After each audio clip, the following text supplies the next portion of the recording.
Hello and welcome to another episode of New Kinship, where we get to talk a lot about kinship today with our friend Eve Tushnet. Thanks, Eve, for joining us. Thank you. This is my pleasure. I've listened to New Kinship. I'm really excited to be here. Really excited to have you. Yeah, you've definitely been like an important figure in my thinking about some of these kinship things in relation to this contemporary discussion around sexuality. So yeah, very happy to have you on. Let us start. Eve, would you be willing to tell us about yourself, your background, a little bit about your story? We'd love to hear. Yeah, so let's see. What are the important highlights? Hit the highlights. I was born in 1978, so I'm at the very youngest end of Gen X. Was raised more or less Reform or secular Jewish. Came out as gay when I was about 12 or 13, and Tyler is joining us, and was baptized in the Catholic Church when I was 19, in the only good decision I made that entire year. At the time that I became Catholic, I didn't know anyone or even really know of anyone who was both openly gay and interested in or trying to follow the Catholic teaching in its entirety. And so I made a lot of mistakes. This became something that I really explored intellectually and got to know other people. I sought out other people who might be able to guide me or who I could have some kind of contact with. And slowly over time, began to see some of the things that weren't being said in that conversation about how faith and orientation might go together. So I wrote a couple books on the spiritual lives of gay Christians, one called Gay and Catholic, one called Tenderness. And then in 2020, a couple things happened that are, I think both of which are relevant to this conversation. A lot of things happened in 2020, but the two that are perhaps obviously relevant to this conversation are that I co-founded a nonprofit, Building Catholic Futures, that I think we'll talk about. And I also met the woman who is now my partner. Earlier this year, we made a covenant of friendship, a covenant of kinship, and united our lives together, modeling our lives after the promises of Ruth to Naomi in the book of Ruth. And that was really beautiful. We had a whole big celebration. It was great. And since then, that's been my life, work and family. So I think that's a decent introduction. I live in California now. I grew up in DC. Yeah, it's great. I really appreciate that. I want to first talk about Building Catholic Futures before we move into questions around talking about kinship more generally. So you said you started in 2020. What was the motivation to start this organization, and what is the mission of the organization? So it really came together from two projects that we realized would be in harmony with one another. I had just published Tenderness. Was that published in 2020? No, but I was working on it then. I believe it was published the next year. And a friend of mine who read it said, this is really interesting. You're writing a lot about how the relationship between God and a gay person's soul might be healed. But what if that relationship didn't have to be healed in the first place? What if there was always just a known, confident assumption that regardless of your orientation, there was a place and a calling for you in the Catholic Church? What would have to change for that to be true? And I had literally never asked this question and said, wow, that's really important. That seems like a really big deal. And as I was sort of wrestling with what would have to change for someone to be totally confident at the moment that they first began coming out to themselves that there was a place for them in the church, I was also talking with Keith Wildenberg, who had just taken early retirement and who had been a lay evangelist for a long time in gay communities and had a lot of experience mentoring gay people in San Francisco and elsewhere into deeper relationship with Jesus and the church. And his question was, where are the other gay evangelists? This seems like, to him, it was an obvious population of people who could be witnessing. And he wanted to know, well, where are they? What are the obstacles to that witness, and what would help us to be forming people for missionary discipleship, for mission? we held a retreat that Keith facilitated in, when was this? I'm going to get the dates wrong, so I won't say it.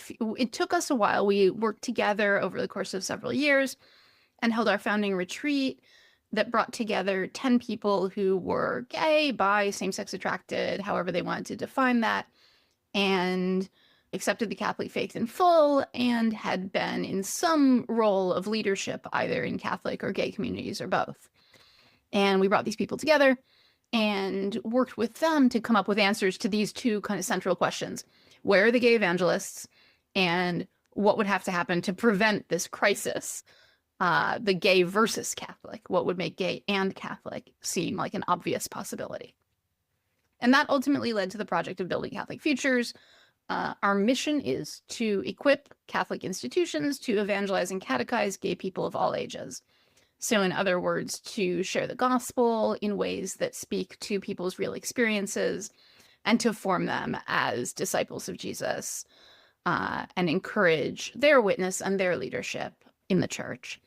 So we work with people at every level. One of the things that we realized as we were at this retreat and talking to people was that the encounters that they were having that formed their ideas about what it might mean to be gay and Catholic happened pretty early and happened in all kinds of different settings. It was not like, oh, in order to fix this problem, to prevent this crisis, we need better support groups. Because by the time somebody comes to a support group, they've already formed the idea that there is some kind of conflict here, that they are in some way out of place in the church.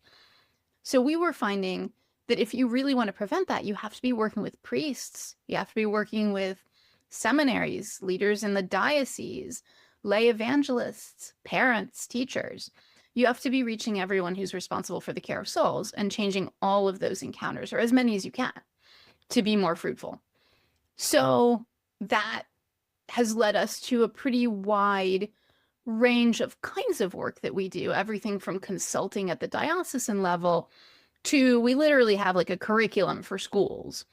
We have classroom posters, for your first grade that tell the stories that we have learned were powerful to young people who later came out. So these are the two that we have. They're called Living Friendship and Living Vocation, because what we heard again and again was that stories of spiritual friendship and stories of the diversity of God's call to people, the many, many ways that God calls you to follow him. These were things that were really powerful to people who later began identifying themselves as gay or coming out to themselves. So we want to tell those stories. So a wide range of kinds of work, but in terms of the subject matter, I would say it's largely centered on a few core ideas. The idea of the spiritual journey of gay people and the patterns that arise in that journey to integrity, to integrating faith and orientation. The idea of the perspectives that people come from, the different perspectives by which they interpret their experience or answer the question of what it means to be gay and Catholic. And then the question of what kinds of storytelling are most powerful in helping people envision a future for themselves in the church. There's other pieces of that. We did a retreat. We did our first retreat this year for gay and same-sex attracted practicing Catholics who are interested in taking on greater mentorship and leadership roles in their local communities. And so that brought in a lot of what I would consider to be basic mentorship training. Here are some pitfalls to watch out for. Here are some questions you should ask yourself. Here are some ways to draw on your strengths and discern your gifts.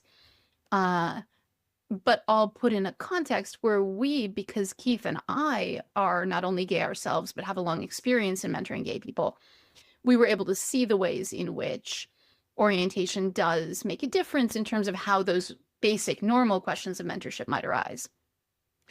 So I would say meeting people at every level of the Catholic Church to help them have conversations, encounters that are geared toward forming gay people as disciples of Jesus. So you're about 5 years in now. What does Building Catholic Futures look like today? What kind of projects or events are you kind of working towards? So I should say 2020 was our first conversations toward this. Okay. We launched last year.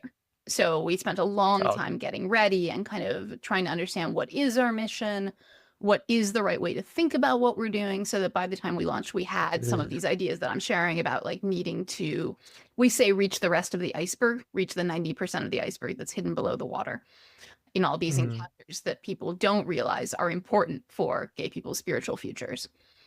So yeah, okay. So your actual question was what?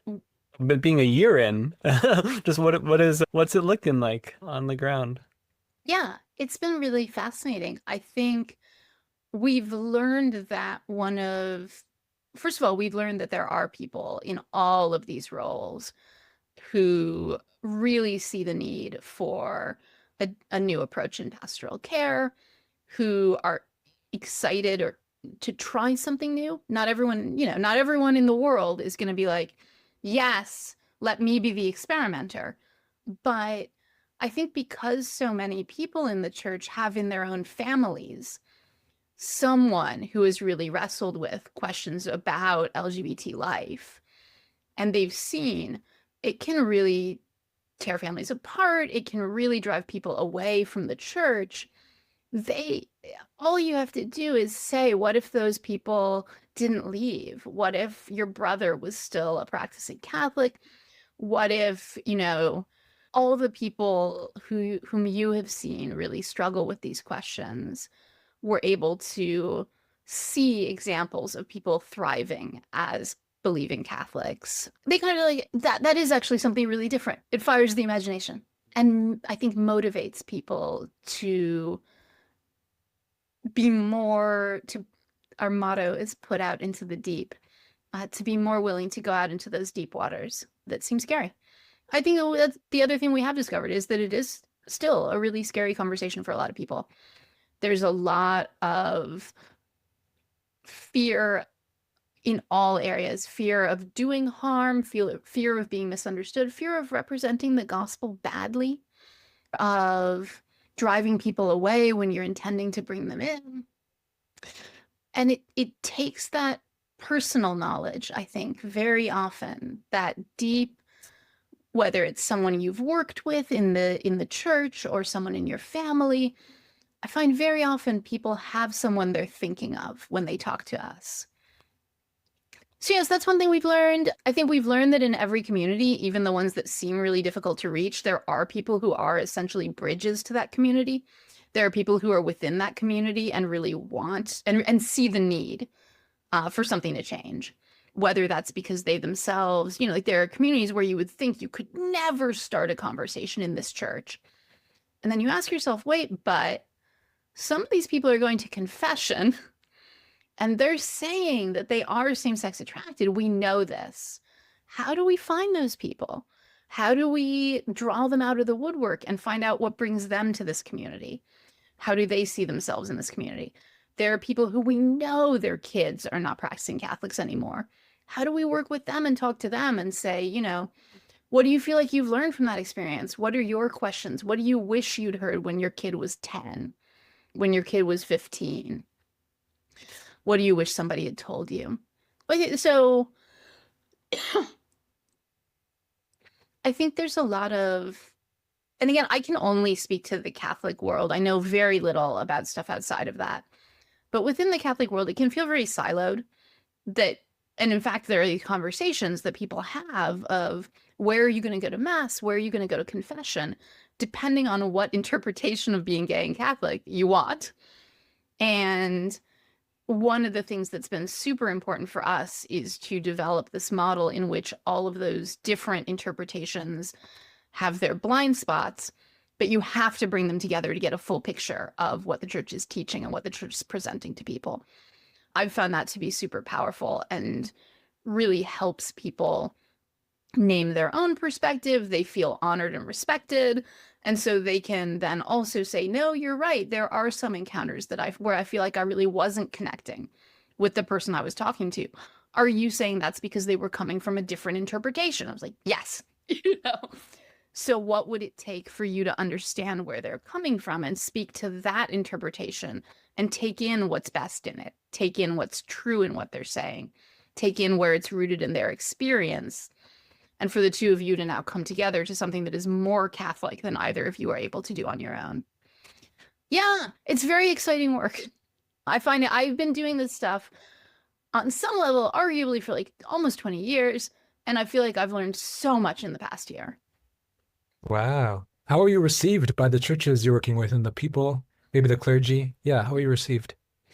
I think people really want it. I think they're very aware of the need to build consensus. One of the things, this is very much a Catholic buzzword right now, but the idea that we're a synodal church, that everything is done through listening and through from the ground up. I think that's basically healthy, but it's also very slow. But again, it's about, you know, we've had to learn a lot of skills of how do you have those early conversations? How do you do small things that build trust? You think you have a big idea that can fix their problems, but most people are not going to let you do your big idea first. Most people are going to let you do, well, why don't you do a little workshop and we'll invite some of the priests who seem interested in this kind of thing. And then you do that and they go home and they say that was great. Or, you know, there was a beautiful trajectory that we had that started with personal contacts and then an informal dinner, what we call an encounter event, where a couple people who are gay practicing Catholics meet with people in a particular ministry role and just share their stories and hear the stories of the other people. And we all just really get to know one another. And that ultimately became the seed for some really powerful relationships that ultimately helped us were part of how we were able to do our retreat. So I think that it's, how to put this? There's a lot of very genuine interest, and that's interest that's coming from people who were given a more quote unquote conservative formation and who see the need to welcome and are like, oh, we need to be more, to find some way for people to live. And it's also coming from people of a much more progressive formation. And when we say, yes, you know, we've done the support group thing, like we can always do better support groups. That's important. Some people need it. But how are we forming people for mission? What are we supporting them for? What happens after they're welcome? That really also I've seen just light people up. And they like, it's like, oh, we can do that. So I think it speaks to a real hunger, possibly because the church feels divided and siloed, that people know that something is missing from their silo. And we're saying, like, I think we can bring you the thing that you're missing. Again, whether that's inclusion or mission, to put it sort of crude. I mean, I love the name Building Catholic Futures. It's evocative, and just hearing you, just like how often we stop at welcome and are like, realize how many people leave the church or leave the church's teachings because they just can't imagine a future that's possible and livable. And I think that maybe you can dovetail into the rest of our conversation and just talking about different forms of kinship. And maybe you can rewind in your own life. How did you first become interested in the topic of kinship outside of just heterosexual marriage construct? Yeah. So actually, I'm going to leap forward and then back. When we were putting together, as we're putting together materials for schools, for high schools, we wanted to be really sure that we were telling stories of a diversity of life paths. So as with the classroom posters for the younger kids, so too with the worksheets that we're doing for older kids, we want to always make sure that we're telling stories of, there's a story of devoted lifelong friendship. That's a gay couple who became Catholic together, of marriage, sacramental marriage, and charity, stories of intentional community and friendship through that in the communal setting, and stories of priesthood and religious life, of the monastic life. So we really want to represent, like, there are actually a lot of different ways that people, find peace in the church and thrive and live out their call from God. And some of them are easier to fit into the model of kinship than others, right? If you're forming a household with someone or an intentional community or a monastic community, it's easy to talk in the terms of brotherhood, kinship. Obviously, marriage creates kinship. And then the priesthood, I think, as in terms of spiritual fatherhood, would be where that would come in. But I want to sort of emphasize, I actually know very little about marriage or priesthood or monastic life. These are not things I've explored in super depth. Intentional community, to some extent, like all of these I've explored, to some extent for various parts of my work, but they don't sing to me. The thing that has sung to me this whole time since I was very little is friendship. And this, I think it's a very common gay story. It's not the only gay story. I don't want it to be a normative gay story, but the kid who goes from Frog and Toad to Bruno and Boots to ultimately, I think I have a crush on my best friend. That's just like a very recognizable story. I've always loved stories of friendship, and especially the two friends. When I came out, then it seemed like, okay, well, that's obviously preparing you for a lesbian relationship. And I don't know that for me, again, people have totally different experiences on this stuff. For me, some people say, well, I could never fall for a friend, or those are just totally different feelings for me. I don't know that was true for me. I think the idea of, my closest friendship started in certain ways as a crush, and then we just and grew into a friendship that went beyond that. But when I became Catholic, I was still kind of wrestling with this. How do I have this longing to love and to serve women, and I know that something in there is good. You're never going to convince me that it's not. So what do I do? What do I do with it? And I looked into a lot of different things. I was a crisis pregnancy counselor for 20 years. I would go back to that in a heartbeat. I loved that work. And part of what I did, not the biggest thing, but one thing I did love about it is that it is a community of women serving women. But the other thing that's more relevant to this conversation is that I discovered through Andrew Sullivan, the writer Andrew Sullivan, I discovered the tradition of spiritual friendship in the church. He's the reason that I read St. Elred's dialogues on spiritual friendship. He really opened up that world for me. And I tried to put it into practice in my own friendships. I tried to make more sacrifices for them. I tried to, do what I could on my end to live that as the kind of friendship that Jesus models. And it went great. It was totally the right thing to do. Again, I know that not everybody's story is going to be sort of blithe and full of sunshine, but, it really called to something. It spoke to something in me. And then how did I discover traditions of vowed friendship? I don't remember. But I discovered, too, that there were traditions, and eventually I saw through, I think, Ron Belgau, that these were even in scripture, traditions in which friends became kin to one another. And there's a lot of different ways that can happen. There's the Adelpha Poiesis model, which is a kind of adoptive brotherhood or sisterhood practiced in the Eastern Christian churches. And to be honest, that spoke to me less. I find that stuff fascinating, but it's fascinating from afar.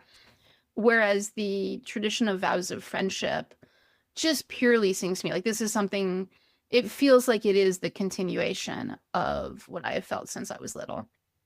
So as I began to see these deep longings of my heart reflected in the covenant of David and Jonathan, the promises of Ruth to Naomi, the love shared by Jesus and John, and the way that Jesus talks about friendship, I began to really, and as I began to sort of fit my self-understanding into this continuing story where it wasn't scripture happened and then it stopped, and now here we are 2,000 years later for some reason, but that there had actually been this continuous tradition of kinship through friendship. people uniting their households together through friendship. And that there had been, like, people forgot. People for all kinds of, I have no strong theory of how this practice fell out of favor. It's a big question, yeah. It is. It's one of the most fascinating questions in this whole discussion is, why did this stop? Yes. But it wasn't that long ago. And discovering that there were people reviving it was fascinating to me. And this whole time, I will say, the whole time that I was getting very intellectually interested in this and learning things that were helpful to my own friendships, I really didn't think that this would be my own life path in terms of a covenant or kinship in that sense. I am kin with my best friend in that I'm the godmother of her child, one of her children.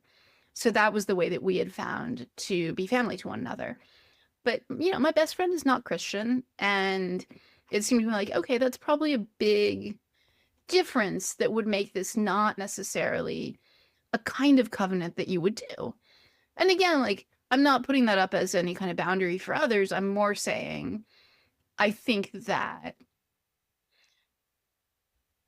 it was part of why I didn't really open that conversation with her, even though we are very close. And again, like, I'm in her God family. And so it was kind of fascinating. Even when I wrote Tenderness, which has a long chapter that goes into some of this history and it finds it in scripture and draws it out, both books that I wrote have these sections that are about this tradition. But the whole time I was assuming that that would not be my own story. And so it's been kind of wild. It's been very interesting to do it in real life and to learn that it is a really beautiful calling. I feel like we've now caught up to the present, more or less. But all the stuff in the old books is true. Oh, it's delightful. Could I ask a question? Yeah, please jump in, Tyler. Nice. Okay, cool. We all can hear me. I don't know. Eve, so great to have you on. I've just been thinking a lot about, in your book, Tenderness, you wrote about Dunstan Thompson and Philip Trower, and just about the practice of sort of this kind of vowed friendship, like how that relationship sort of turned into this vowed friendship. But then you talked about, like, the rarity of this kind of friendship. That, like, I remember specifically what you said. You said that there are not that many gay people in the world. There are even fewer people who are side B, even fewer side B people who are interested in celibate partnership, and then even less side B people who are interested in celibate partnership with you, or like with me, whoever is reading the book. Yeah. So I guess I was just sort of thinking about how just the sort of practicality of, imagining or dreaming for this kind of friendship for a person. I could just like that would be a very practically challenging thing, just because it's not that common a type of friendship. So I was curious if you had any ideas or advice about, like, okay, I'm experiencing this longing for vowed friendship. How do I manage that longing given its rarity? Yeah, I would say I've found a really good and a really bad way that people can respond to or affect that learning about this history can have on people. And the really bad one is when it becomes an expectation and a pressure and something that feels like, I need this. Sometimes God does give you what you think you need, for sure. But not always. And what do you do then? Or what do you do while you're waiting to see if that happens for you or not? So I think that knowing that something is possible that speaks to that deep longing of your heart can actually create a lot of pain, because now suddenly, like, before you weren't asking, why am I not married? You kind of knew why you weren't married. Now you actually don't know, why haven't I found my Ruth or my Jonathan? And there may not be an answer. Maybe God isn't calling you to that. And that's really hard, because it does seem like that's what your soul is shaped toward. On the other hand, even for people who are not called to this way of life, or who haven't yet met the person that they would be called to walk hand in hand this way with, I've seen it be really powerful as a transforming of their understanding of what their attractions mean. What does it say about me that I want to share my life with someone of the same sex? Does it mean like, oh, I'm messed up, I need to get fixed and start wanting marriage? Or does it mean like, wait, maybe some of what God is using even my sexual temptations for is actually to kind of help me to understand my need for friendship? You can think about it in the analogy that I use all the time is, imagine like you can be a priest and you're celibate and you have no intention of marrying, you're happy as a priest. But it actually is kind of important for you to know that marriage is real, that if you were going to live out your sexual desire in that way, like that would be good. It's really important for gay people to know that their attraction, their longing, that I think goes deeper than sex, that is about something beyond sex, their longing for another man or another woman also could have this chaste and beautiful expression. I think it just fully, for some people, reshapes how they see themselves, because it does really deepen the heart. So to know that there's guidance for that desire within our faith is super powerful for people, again, even if it's not the guidance that's right for them. So yeah, I think it's complicated. Every time you open a new possibility, you also create new possibilities for it to go wrong. Like everything is corrupted by original sin, right? Like there's no human practice that is protected against distortion, abuse, pain, becoming a source of suffering, becoming a source of sin, even things that you would think would be that are explicitly intended not to do that. And I think and so I try to always say, I don't think that this is a cure-all. I don't think that rediscovering these histories of kinship will like solve gay people's problem. I do think it can change how people see themselves, especially if they've really struggled with just the experience of attraction to someone of the same sex. Like, what does it mean? It's much easier to say, okay, well, a lot of expressions of this are not going to be right, but that's true for straight people too. Like especially in the Catholic Church, right? Like 90% of what you want to do as a straight person is also sinful. The idea that you can make a life with someone, that there is actually a shape for your longing, is, I think, really powerful.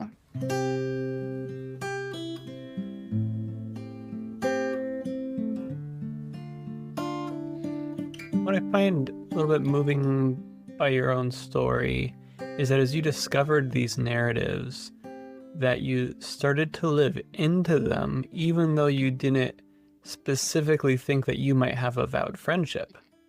And like you became transformed into a different kind of person than you would have otherwise been, who later it has turned out is more suitable and ready for that vowed friendship. But even if you wouldn't have, like, you became more like Christ in this way. You didn't, which I think is different than just like, oh, I have this longing and I just want to like meet it as fast as possible, so I'm gonna hop on like the side B dating apps. Maybe that of which there are none, to be clear. There are none. David Frank is just saying things. I can't. There's so many people out there who wish there was one, but there just isn't. There isn't one. I have a somewhat different take, only that I'm much more willing to, like, I advise people sometimes about ways to pursue this pretty intentionally. So I think there's a path. I don't know. I would say meet people. I don't think they're mutually exclusive. Meet people who share your convictions. Yeah, agreed. There's not that many. It's a small sea, but you're never going to meet all the fish if you don't swim around in it. 100%. So in contrast to kind of the vibe or sensibility David Frank was offering, I was curious more about, Eve, how did you, like, what was your path in actually coming to eventually meeting someone who you were willing to discern more with in the next chapter of your life? You know what I mean? Like, yeah, you can share as much as you want, but I'm just, people wonder. So I'll tell you first the funny story, and then I'll tell you a really beautiful little backstory to it. I wrote all these books, right? I like ran my mouth a ton, which meant that when my partner was going through some stuff and Googled lesbian Catholic, my name and email came up. And so that was how we met. She basically wrote and was like, here's a piece of my life story. Do you have any thoughts? And we started talking, and kind of as that conversation deepened and I got to know her better, we became closer. The fascinating thing, the like God moves in wild ways, is that at a certain point we were at my parents' house, and Elizabeth, my partner, was keeping my mom company and leafing through some of the old photo books that we had. And she found photos of us, our family, in England. And she said, she called me over. She's like, wait, you told me you were in London in 2016, but this is the 2019 photo book. So where were you actually there then too? And I was like, oh, I got that, because it's pre and post COVID, right? You have no sense of time. It's all blurs together. So like, oh, it was 2019, wasn't it? It's like, what month were you there? And I told her one month. She's like, well, when exactly? And we sort of narrow it down. We figure out when we were there. She still has her years old calendar on her phone. So she goes and she's like, where did you go to mass? Because you were there for a Sunday. So where'd you go for mass? And I was like, oh, I went to the Brompton Oratory. When did you go? Well, it would have been right before lunch, because I remember we had like a little late brunch, blah, blah, blah. Long story short, we received the Eucharist together a year before we met. Wow. That's crazy. Yeah, it was No way. at a So- church associated with the great John Henry Newman. So he's one of the Wow. that I pray to for guidance for us. That's amazing. Yeah. A great story. A blessed So- coincidence. Short answer, you want to meet the fish in the sea, you got to write a book. Yes, I mean, sure, put yourself out there. I don't know. May I ask more about what was your process of discernment I- before you actually made this covenant or vow? Well, so we got to know each other over the course of I'm so bad with time. It had to have been about a year and a half. And she was in California and I was on the East Coast. I was in DC. So we were mostly talking on the phone and Zoom, and then we met in person a few times. And after about a year and a half of really getting to know each other, I flew out to California, and that was when we started really actively kind of like, what are we doing here? And I very quickly said, I love you. Like I was a very stereotypical U-Haul lesbian in that respect. As soon as the question was open, I'm like, yep, I'm there.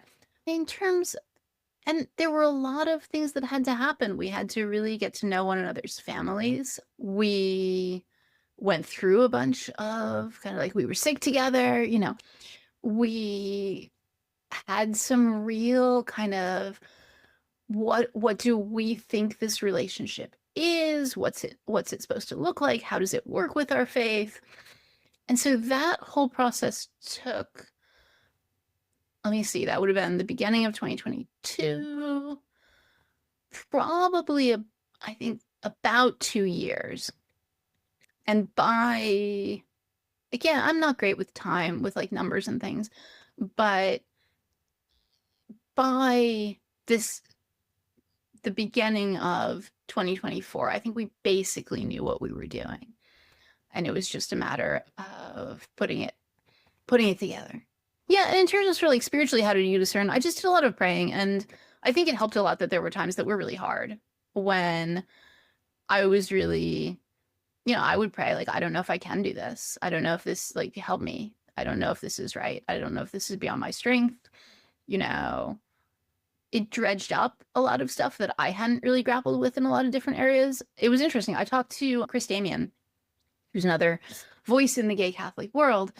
One of the things that he said was that from what he had seen, very often when someone meets a celibate partner or however you want to kind of name the relationship, it did dredge up for them a lot of their own unresolved stuff. In the same way that I've definitely seen that with marriages also. Like when you're engaged or when you're moving toward the wedding, that's when all this stuff comes out. So there was a lot that I had to work through, and I think that was like, I'm being very vague, but I just want to sort of like, I think that a lot of going through the rocks of life, the rapids of life, was a big part of our discernment process. And she had a spiritual director for most of this time who's been very close to us the whole time. He's wonderful and really helped us. I wanted to ask Eve, in terms of how you think about celibate partnership, I'm curious, like, do you do you experience what somebody might call romance in your celibate partnership, or how do you even think about that word Question. in relation to the partnership that you have? Thank you, TJ. The way that I've always thought about this was basically like, it's sort of like none of these words are in the Bible. The thing that I'm trying to use as the guiding principle is the things that are in the Bible of love, of laying down my life for my friend, friendship itself, covenant, kin. These are all things that are in fact in scripture. And so those are the guiding principles. And there's stuff that, through our faith is off limits, is forbidden, is not for our good, and is not taking us into the kind of life and discipleship that we want to grow in. And in between, there's a bunch of, or not in between, but like, there's other things that we might do that our culture would name in certain ways. And that's not my, like, if it's good, do it, if it builds up the relationship and the love. So like, I think, there are people, and everyone has kind of different things that feel like building up that love and helping you walk in your path together for them. And for some people, that's going to include a lot of what our culture calls romantic, and for others, it won't. And I think for us, it pretty much does. Like, I just don't know. We hold hands when we walk and all that stuff. I don't know. It's funny to me because it feels, for other people, so fraught, the idea of romance. And for me, like, I do, I have thought to myself, okay, what are you presenting as the nature of your relationship? But on the other hand, one thing you'll hear from a lot of Catholic priests who have long pastoral experience is that you actually can't tell much about what somebody is doing in terms of chastity from watching how they act, in public. That, seeing two people holding hands actually tells you very little about what's going on behind closed doors. And if you make assumptions about that, and again, like, I don't want to put this as some kind of rule. I think it's always wise to take into account the sensibilities of the people around you. And at the same time, you've got to serve the calling that you've actually been given. And you can't spend your time being afraid of what other people are going to think of what you're doing. Because you'll get in your head and it'll be bad for your actual call to love and serve this individual person you've been called to. Like, you have been called to love and serve your neighbors, but you haven't been called to act only in a way that's easy for them to understand. Yeah, quickly. I was just also curious if there are elements of your relationship with your partner which you consider exclusive. Like, is it possible for y'all to be unfaithful to each other, I suppose? And what might that look like? It's interesting. I mean, sure. I think it's hard to even put into words because there's so many things that we only do with one another, including things that other people do, like there are people who totally just hold hands with their friends. I never have. So it would be weird if I suddenly did. But yeah, I mean, for sure I'm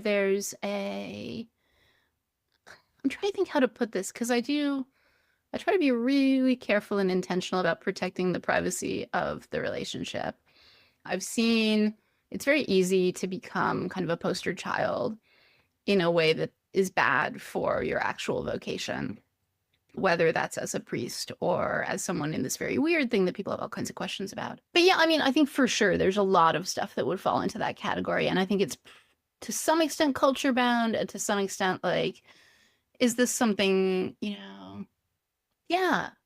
I mean, I think if there were anything that made me feel like, I think Elizabeth would be hurt to know that this happened.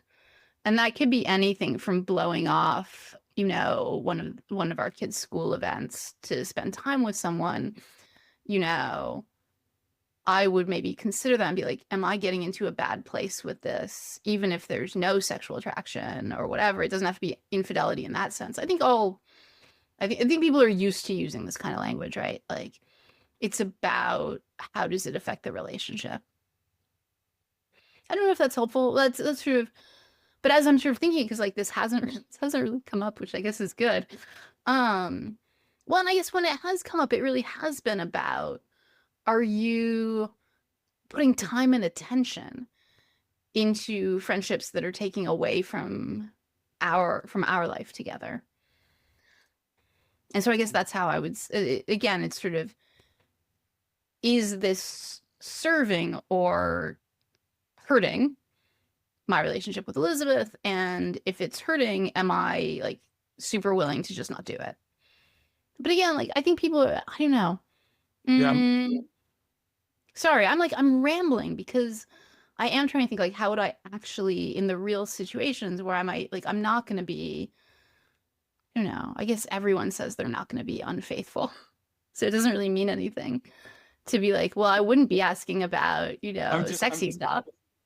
Yeah, I'm just thinking it's fascinating how in this particular kind of relationship, if insofar as you guys are working to uphold each other's chastity, you could experience this fascinating phenomena where like, or for you guys to pursue sexual behavior with each other would be a kind of unfaithfulness, but particularly like an unfaithfulness to whatever vows you take to uphold each other's chastity and also to the Lord. That I just think that's such a fun feature of these kinds of relationships. No, I think that's very insightful. I do think it would feel like a violation in that way, that we're, and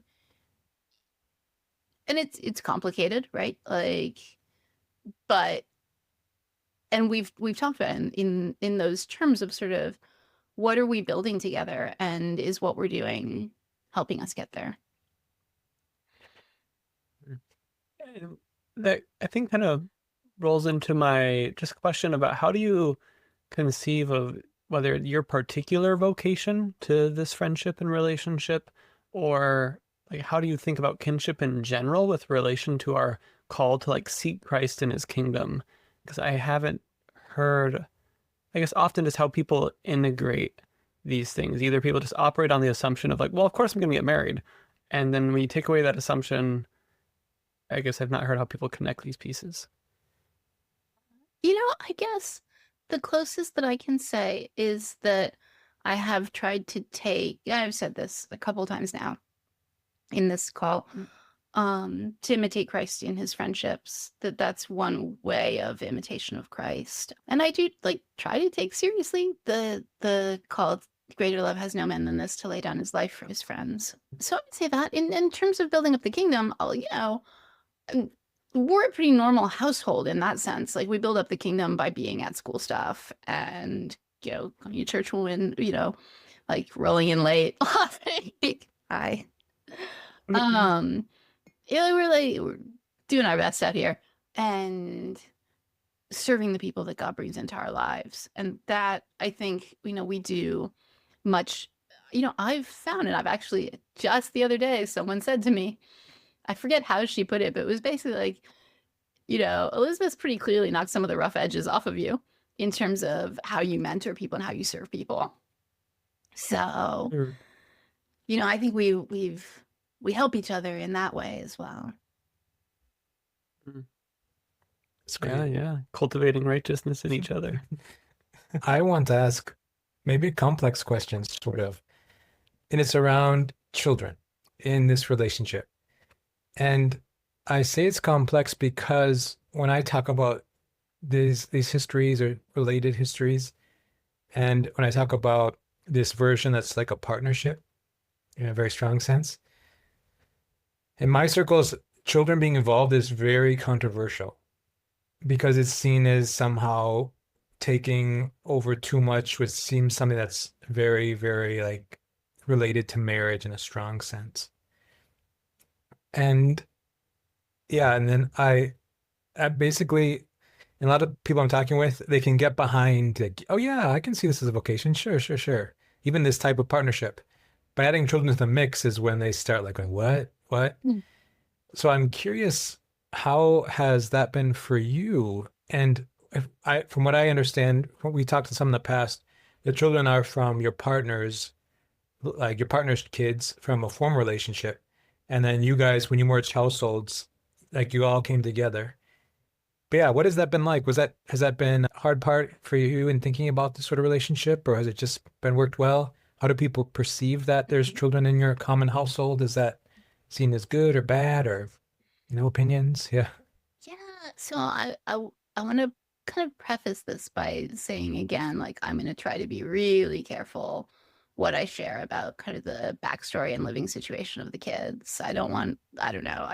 It just feels wrong. It's not my story to tell. But I think I can say that as in the scriptural models, a big part of what we're doing is taking responsibility for one another's families. So that means sharing responsibility for our parents and then also my partner's children. And that's been a really big part actually of our relationship, is forming that larger family. In terms of other people's reactions, I haven't, yeah, I don't know if I have great insights. There haven't been particular incidents one way or the other that I can think of that make me think, oh, this is an important story to tell in this context. I feel very lucky that my best friend became a step-parent. She married someone who'd been widowed unusually young and who had 2 daughters at the time of their marriage. Then they now have 5 kids total. So 3 that are sort of like her biological kids. And watching her, I don't know if any of that detail is really necessary, but point being, watching her face some of the challenges and also learn kind of this is what the joys are of that experience. This is what it's like to come into a family that in some ways has already formed. And anytime you're coming into that situation, whether it's through widowhood or divorce or adoption, most of the time, there's going to be there's been some real rocky stuff that the kids have had to cope with. And that simultaneously means that the family has formed some patterns that you're coming into now. You're not in the position that most parents, I think, want to be in, where you can say from the beginning together how you want parenting to be. But at the same time, you're also coming into the lives of these kids who are really, like, you're coming into the middle of their journey and watching it and watching them grow and blossom. And like, it's been, to me, like, I had always heard the Catholic idea of spiritual motherhood, and it had always been like, yes, I think that's very beautiful. I'm glad that we have that. Not for me. And experiencing something like that with the kids has been really, really beautiful. Not at all something I thought I would be doing with my life, but hugely, hugely good. Yeah, well, and on a sort of more theoretical level, I don't know. I was gonna say I wonder if the situation, yeah. I don't know. I was gonna speculate on Catholic versus Protestant stuff, and I was like, yeah, you have no idea what you're talking about. But yeah, in terms of, it's interesting that you say that, because to me, how can you, if there are children there already, how can you not take responsibility for them? The conversations I have, that's seen as like an allowable exception. But basically, like, let's say 2 people of the same sex had some sort of partnership and they attempted to adopt. That's where it starts getting, that's where the sparks start flying at that point with the people I talk with. So yeah. I was also curious, do you imagine, or do you perceive your relationship with your partner as a relationship of sisters or friends or something else entirely? Yeah, it's interesting. I would say, I think kin is probably the best actually term, or we would say like partner, life partner. Mostly because I super resonate, as I've said, with the language of friendship. And I think for Elizabeth, she's more grown up. She's more like, but it's something more than that, right? And I think that's a very common conversation among people who are trying to live this way of life. Like, people have totally different responses to the idea of sisterhood or friendship based on kind of like, for me, I'm like, well, I have a sister, you know? And so it doesn't really resonate with like, this is my sister. And for other people, the idea of being sisters in Christ is really resonant and beautiful and really speaks to what they're, you know, how they understand what they're doing. And I would say for us, like, kin is the one that I think speaks to both of us, whereas friendship speaks more to me. Yeah, I was just And thinking covenant about was really was. yeah, I was just thinking about how that would link to TJ's question about children in the sense of like, I guess perhaps in the West we sort of imagine that children are the, I don't want to say property, but the sort of like the place that they belong is in a nuclear family, you know, and that is the best place for a child in a opposite sex nuclear family. But I'm also just thinking about like, you know, you talked about crisis pregnancy centers, and I was just thinking about how I've heard many churches in the West talk about the, you know, sort of lay claim to these examples from early Christianity of churches adopting children, like abandoned children. And yeah, sort of imagining that in those kind of kinship models from that time, there was not a question of like whether the like if the question is like this child is abandoned or belongs to something which is not exclusively a nuclear family, the answer is kind of obvious what to do there. And so I'm also just thinking about like how that might relate to conversations that we would have around these newer kinship models and how children might fit into them. So yeah. Yeah, I mean, for sure, like all other things being equal, the best place for a child is always with their own married mom and dad. Like, I feel no qualms about saying that.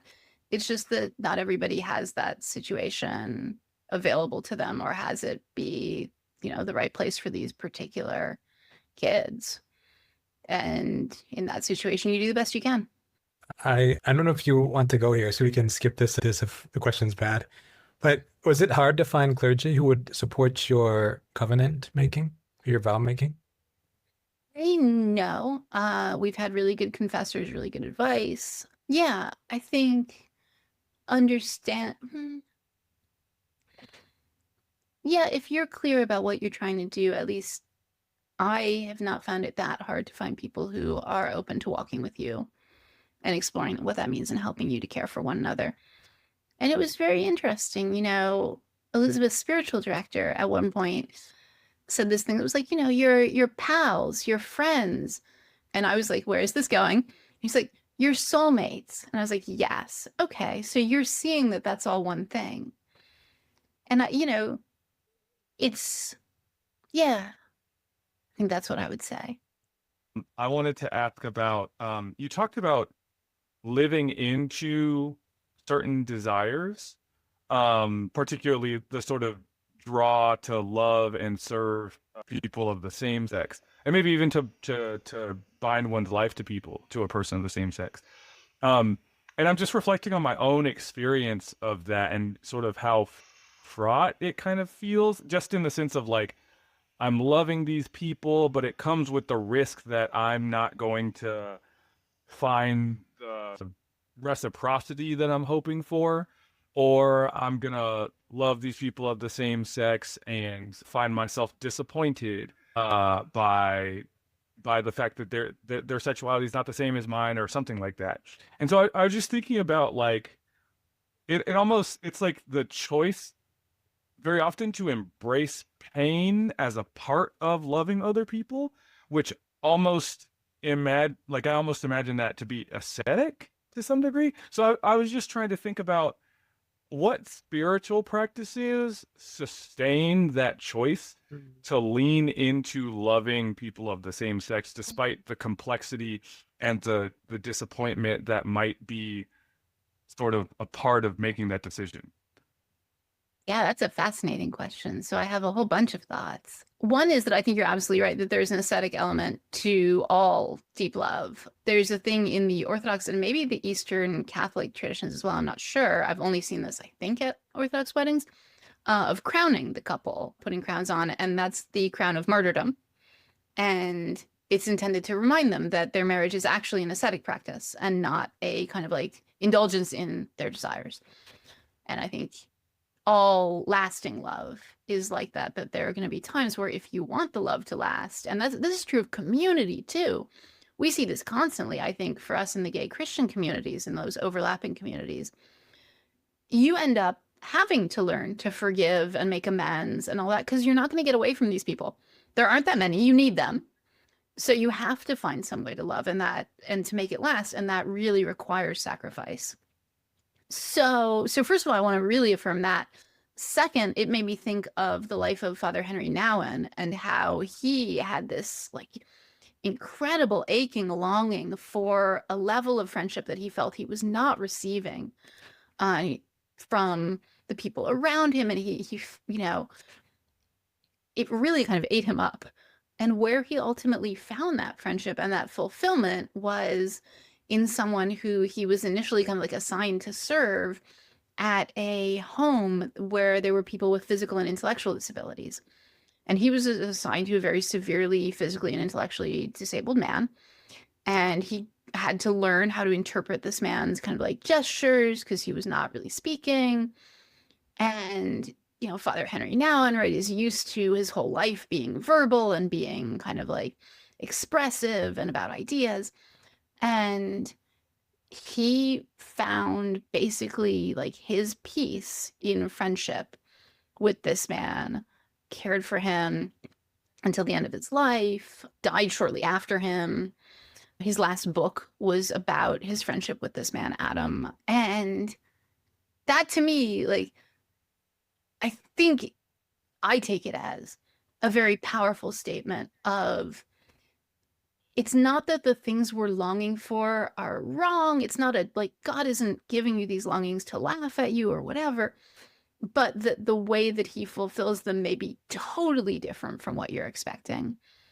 With that, when you ask about spiritual practices, I'll say this. I think it would behoove us to deepen our friendships with Jesus and, you know, for those who believe, and with the saints, that these friendships with the heavenly, the church triumphant, are more like we may, I'm trying to think how to put this. I just think they're real. I think they really do affect our lives and give us things even when we don't realize that we're being given them. And I think when you say this stuff, it can feel like you're just saying it as a kind of cold comfort of like, well, other people have like warm living people they talk to and the person talks back. And your friends don't actually talk back, do they? And I'm not sure I don't know. I just want to tell people I do think it's real. I think you can be genuinely friends with Jesus and with the saints, and that in fact it will be difficult for you to have like day-to-day friendships, normal friendships, without that support. So I guess that would be, if you're asking about practice, I would say prayer to Jesus and to the saints. Yeah. I'm sure, I feel like there'll probably be plenty of our listeners who might be curious about what it's like to experience friendship with Jesus for you, or Jesus and the saints as well. How do you lean into friendship with Jesus who is present through his body, but like, you know, I'm not walking around with first century rabbi Jesus being able to experience friendship in, I guess, literally the same way as somebody like Peter or James or John or whoever the beloved disciple was, you know. And yet, you know, there is this claim of like friendship which is real. How would you describe it? Yeah. You know, it's a mix of things. Like I yap at Jesus, I yap at the saints, and I feel as though I'm just sort of running my mouth. But then in retrospect, I look over my life and I reflect and I'm like, no, that's where they were speaking to me. You know, that's where this person, whether it's Jesus or one of the saints, was intervening. And I may be wrong, especially about the saints. God only knows, right? What do they do all day? But I'm not wrong about all of it, for sure. You know, I don't, there's probably something called coincidence, but other things I think really are God speaking to us through the events of the world, even through just sustaining us in our life. Like there are times, so a funny thing, when was this? 2016, I was super dehydrated and I fainted and gave myself a serious concussion and lost my sense of smell for like 2.5 weeks. Smell and taste. It turns out that can happen when you concuss yourself. It also turns out that it's so much worse than you think it will be. I don't know. Now everyone knows this because of COVID. But at the time, I didn't know anybody who had like lost their sense of smell. And it was so bad. I felt like I had become depressed. Like I felt like I was living in depression world because everything around me felt really gray. It was like the world had turned into black and white. Only worse. Black and white has beautiful shadows and things. I couldn't taste anything. I was in pain and I was trying to eat comfort food, but it was like chewing cardboard. And I couldn't read because it made my head hurt more, etc. Couldn't watch TV. I could do nothing but like chew cardboard. Slowly over time, everything else started to get better, but the sense of smell and taste was still gone. And I still remember so vividly the first smells that came back. I was at an after party to a wedding and I was eating some like Chinese food. I was like, oh, that's a shrimp. You know, that's cilantro. I can smell cigarette smoke. You know, all these things. And even now to this very day, there are times when I'm like cooking or making a cup of cocoa or whatever, and the smell rises up and hits my nose. I'm like, oh, thank God. And like, it's one of those things that it truly never occurred to me. Like intellectually, I know that God sustains my life and my being and all the cells in my body only are sustained through his love and on an ongoing basis every day of my life. But you kind of don't notice it until you lose one of the things. Mm-hmm. And then you get it back and you're like, oh, like God gave me it. And this was the thing he's been doing this whole time. You know, I was smelling for years and years and years and never thinking of it as the action of God, when in fact it was, that this was a gift that I had been given for that time. And there may be a time when I lose it again and God will be working in other ways. But I guess that's a sort of long-winded way of saying, I think there's a lot. It's hard. You can never tell people to do this, especially not when they're hurting or feeling alone. But when you're not in that place, to start the practice of just reflecting and seeing, like, where is God already working in my life, can be really powerful. You may need it later. That's so good. You're smelling stuff right now. Yeah, so as we kind of move to the conclusion, Eve, I want to ask a question about these kinship topics. One more, just a final question. So for the people who are thinking about discerning these things, do you have any final pieces of advice for them? People who might be interested in discerning these types of vocations of kinship in their lives? Yeah, I do actually. One is find some people who have done it over the long term who you can talk to. I have not done it over the long term, but I'm happy to talk to anybody. You can email me. In fact, I should say this, right? Because this is my job. You can email me about personal stuff. I'm just going to give my work email, actually, because it's easier to remember. You can email me about whatever at eve@buildingcatholic.org, and I will answer it eventually. So I think, like, and I can, connect you to people who've been doing it for much longer is what I'm saying here. So talking to people who have experience and learning from them is really a big deal. And then also discern which tradition you want to enter into or you're being called to enter into. This, I think, is a big deal, and people don't quite recognize that it's a question they should be asking. What are the models that you're using to understand what you're doing? So I would say that. Yeah, I've looked through a bunch of Catholic marriage prep materials, and there are things there that are really powerful and important and applicable, and then there are other things that are not at all what we're doing, and we need something that's more geared toward the actual model that we're following. And so one of the things that I'm hoping to do in the years to come is actually to put together something that would help people walk through some of those questions, drawing on marriage prep, drawing on religious discernment, discerning religious vows, because that's where you'll find a lot more of the work on things like hospitality or celibacy itself, elements that you're not necessarily going to see as much of in the Catholic marriage prep books and programs. But I think one of the things that is underrated is get to know the different models and ask yourself, what am I entering into? Is it a monastery of two?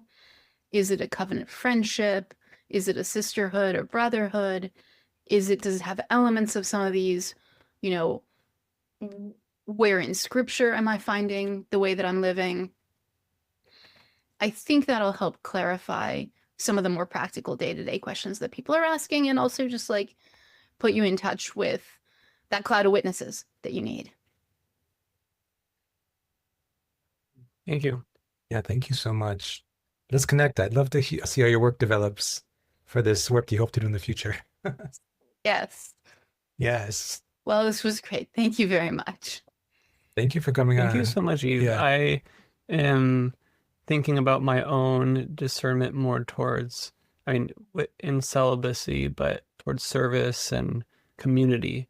So a lot of what you have said resonates or hits deep in the heart of like, oh, yep, it's bringing up stuff as I go through this discernment. So I'm really grateful, and I'm excited to share this recording once it's published with a lot of people. I agree, and I'm just thinking about the thing that's sticking out to me. We talked about is just like the decision to choose to love, even if it hurts.